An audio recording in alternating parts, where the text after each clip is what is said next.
Hello, welcome to Gulp and Nosh. This is episode 37. I am Alex. And I'm Emmy.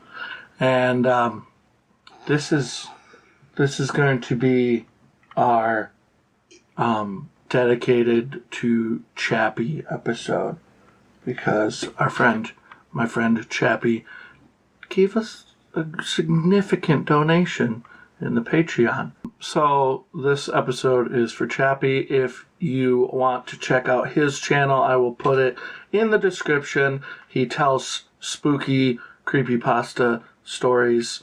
I'm looking at the mirror instead of the camera again. Yep. And they're usually family appropriate, so Emmy watches them sometimes, and yeah, it's a cool channel. He live streams them, so you can chat with him and be like, hey, read this story, or hey, that was crazy, huh? So, pretty cool. Today, we are drinking Bedford's Marionberry Creme. Marionberry. I don't know what a Marionberry is. It's a Marionberry. Right, but I've never heard of that before. Is that when Mrs. Cunningham marries Chuck Berry and then she becomes Marionberry? This is references she doesn't understand because she's 11 years old. Woohoo! You should have said, and then she's marrying Barry. That's true, but she would also become Marionberry because her name on the show was Marion. You didn't say anything about that. Well, anybody that watched Happy Days would know that Mrs. Cunningham was Marion. Because Mr. Cunningham would always be like, Marion! Marion! And then Fonzie would call her Mrs. C. So everybody knew her name. Anyway. Bad joke that she wouldn't have understood. Bedford's is actually Northwest Soda Works, but mostly called Bedford Sodas. And it was created in 1983 by Ed Bedford. And then Steve, I really don't want to say Sourpuss, but I'm going to say Sourpuss. Sourpuss.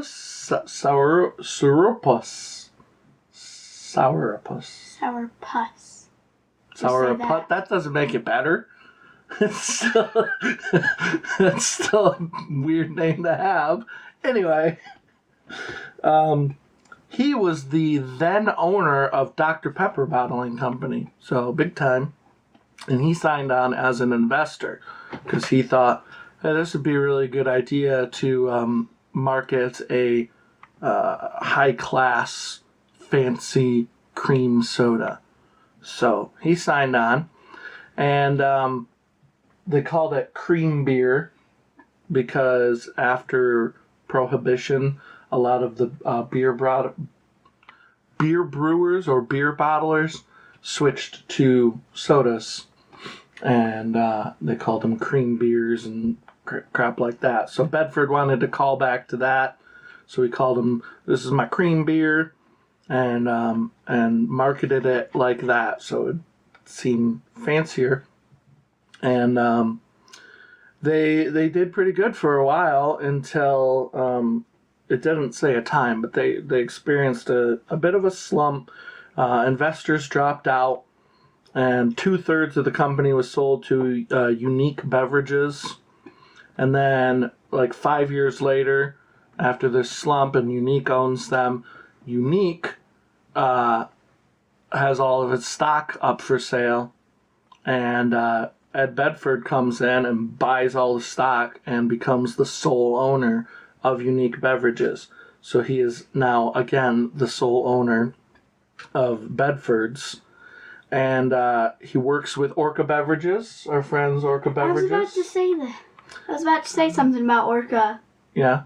So Orca goes around, and we've mentioned them in several episodes because they always crop up when you're doing weird off-brand or old sodas like this, they always seem to crop up, and that's because Orca goes around and buys up and redistributes all these really old drinks.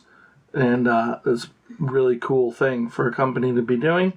And so he bought up all his stock, became sole owner again, and worked with Orca to get into different stores and everything. So he's been steadily regrowing again. He is now retired, but he, I think, gave it to sons or something.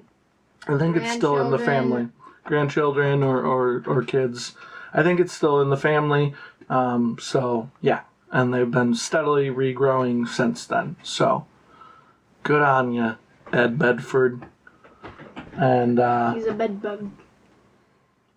But then you're just ignoring the whole Ford part of it. He's a bedbug that drives a Ford.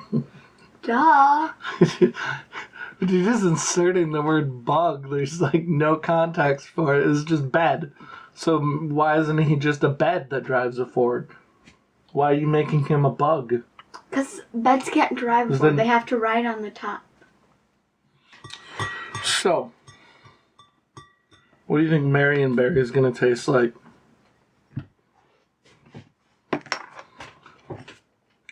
Okay, silence. She thinks it's going to taste like silence. I think it's going to taste like blackberries, because I think every berry that isn't blueberry, strawberry, raspberry just tastes like blackberries. They're just all the same berry after that. You got blueberries, distinct flavor. Strawberries, distinct flavor. Raspberries, distinct flavor. Cherries, is that a berry? Yeah, distinct flavor. And Bananas then you just are berries. Okay, sure, distinct Pretty flavor. sure watermelons are berries. This isn't distracting from my point. This isn't changing my point. The point is, you got those main things, and then you got all the rest just kind of taste the same. They're just No, they don't. They do. They just. What does a blackberry taste like? A blackberry. It just tastes like a squishy thing in your mouth. No, it doesn't. It does. It doesn't have a very distinct flavor. And that'll just... Alright. Anyway, that's what I think. That's what I think. He's crazy, guys. Although it smells like raspberries.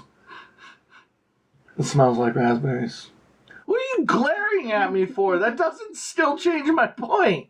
It's still the same point. You wouldn't know the difference between a black raspberry and a blackberry. Is a black raspberry an actual thing? Yes. It's not a created flavor? No. It's a real berry? It's a real berry. She gets so cocky. It's a real berry. It She's is. so cocky about things that don't matter at all. Like, you don't even know 17 varieties of edible plants? What a weirdo. When really she's the one being really weird. You just name things in your fridge. Lettuce, cabbage, bananas, apples. It was just a weird example. I don't need you to prove it. Let's drink. Marionberry. Cheers. Cheers to anyone drinking at home. It's been a while since we've been able to do that. Mm-hmm.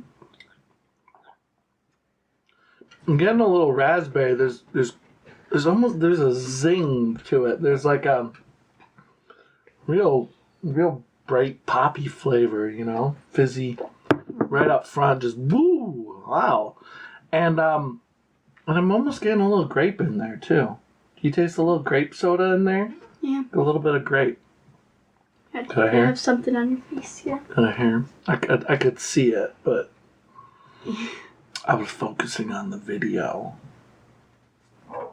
Yeah, I'm getting a lot of different berries in there, notably raspberry and grape. To me, I get much less raspberry, more of a grape, and then a more unique flavor mixed in with it. It doesn't taste as cream soda-like as you would assume. Like if you just went and got a cream soda, like a traditional vanilla cream or whatever, it's got a very different flavor than that. So it's got a very smooth mouthfeel. That's That's Jersey Creme's slogan.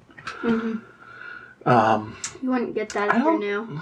I don't think it does. I think it's so. Like, if we follow if Jersey Cream isn't totally just making up the fact that smaller bubbles makes a smoother drink, bigger bubbles makes like Barks would have giant carbonation bubbles and Jersey Cream would have very small bubbles.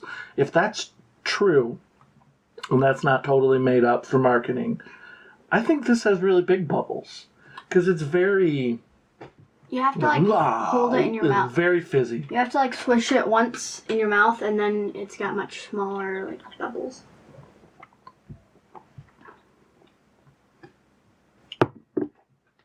Gotta hold it in your mouth for a second. I don't know. There's a smoothness to it, I guess. But it also, I just feel like it's very carbonated, very fizzy, very, like, there's a kick, like, ooh. Yeah. I gotta say, this is delicious, though. It is. This is really good. This is one of the best ones we've ever had. I mean, I really like Boylan's creamy red birch beer. I liked Cheerwine a lot. I liked This Is Lemurs. I like the Swamp Pop a lot. Ponchatoula. Those are all like cherry or berry of some kind. I guess not So he likes fruit. creamy birch beer. You also like New Coke. Yeah. Well, actually, you said You can make fun of me for that in the bonus episode we're about to record too. You like Coke. No, I just think you have something like this for fun. You have it for just I want to try something just real sweet. Holy crap! And sugary and delicious. That drink had a you lot would more flavor than gravitate the others. to a drink like this with a berry flavor. I think this is just a fun, delicious drink. And yeah, that's about it. Okay, that was Bedford's Marionberry Creme. That's a big burp. Yes, it was lovely. If you want to drink along with us next week, you can find out what we're drinking down in the description. Also there, you can find a link to all of our merch where you can buy really cool things like this notebook that it's not focusing on. Or my sweatshirt that I don't have here. Like this notebook. It's so cute. Sweatshirt, t-shirts, as well as drink-related things Travel like mugs and travel stuff mugs, like that. can coolers, coasters, which we have here. of a coaster. And it's not just a piece of cardboard. It is an actual slab of wood of some kind. Okay. So it's good quality stuff. Made to order things can be a little bit expensive because of just the nature of making them for each individual person. But you are at least getting quality stuff, I know, because we bought our own things just to make sure. The hoodie is super soft on the inside. There you go. Hoodie is super soft, so it's worth the And it's 45? really cute. Was it 45 or something? It's kind of expensive. And but really cute. cool. And there's also a link to our Patreon there. If you want to be awesome like Chappie and give us some money, that would be sweet. Because this channel's cost a lot of money and made almost nothing back. So, yeah, that's about it. P.O. Box is currently closed. We will reopen it at some point down the road. Wait, if we feel like there's a demand. Because no one ever sent us anything, and it costs too much money to justify keeping it open for getting nothing. Alright, ducks. Yeah. Ducked the bottle into the Hall of Fame, the ever-growing Hall of Fame. Watch out for the dog water. Okay. Well, I'm not dead, so that's a plus. Thanks for watching, everybody. We will see you next week. Goodbye.